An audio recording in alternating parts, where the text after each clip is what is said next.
Welcome back to the channel.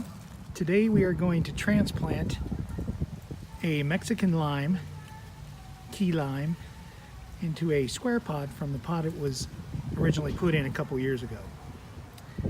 This was a cutting off a Mexican lime tree that an old neighbor of mine gave me, and he has since passed away, and I have an obligation. I feel like I should help this thing go, let it grow up to be a little legacy of the friendship I had with this gentleman. I had some of this volcanic rock,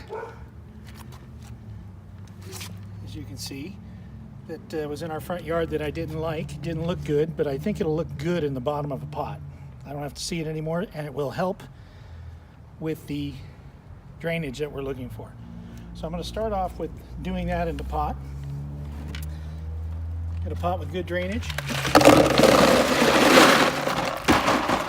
Good 2 inches of volcanic rock into the bottom. Start it with some of the well-draining soil that I use for citrus.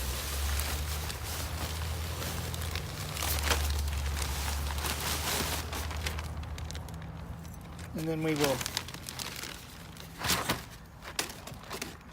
see where that leaves us with the amount of dirt we have to put in from the original planting. This thing is thorny as heck. I want to be really careful. Got a good root set there.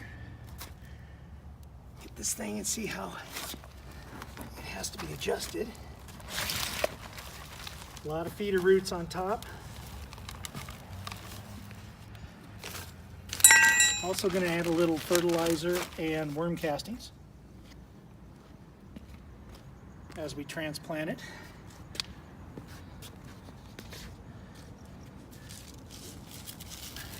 It's an organic, slow release fertilizer.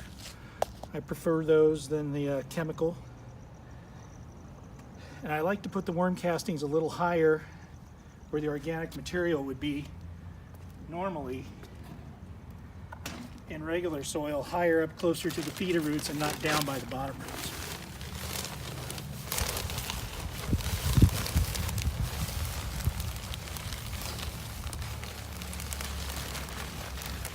This is a well-draining soil with pumice, charcoal to hold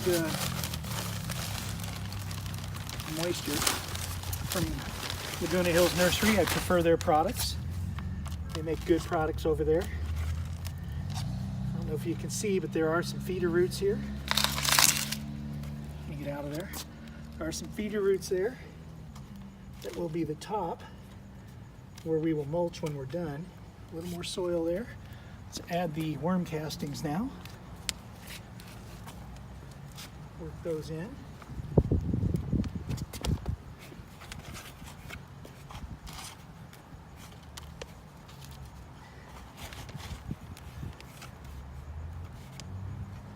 This thing was about a 6-inch cutting when I originally got it.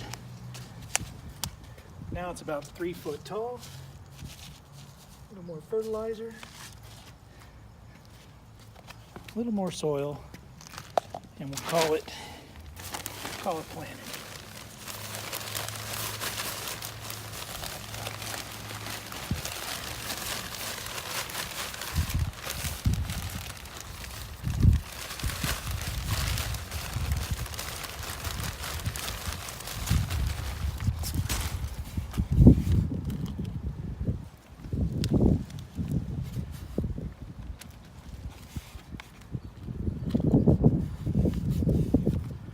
Feeder roots, a little bit of the feeder roots will be on top here where the mulch will be covering. You don't want to bury those things. This soil is good at allowing the roots to breathe. And you can see, I prefer to plant in a square pot. It's a pretty good sized tree. 2 years ago, that was a 6-inch cutting. So just a quick transplant video. on what we like to do and the better soils I like to go to after you grow it in its initial soil that it came with. Thanks again for watching the channel. I'll have some other things coming up shortly. Please like, subscribe, and share if you like the video. I try and keep them brief. No one wants to sit and watch a 20, 30-minute video on something that takes 5 minutes to do. And I'm the same way. Thank you again. C. Elsinore Gardener signing off.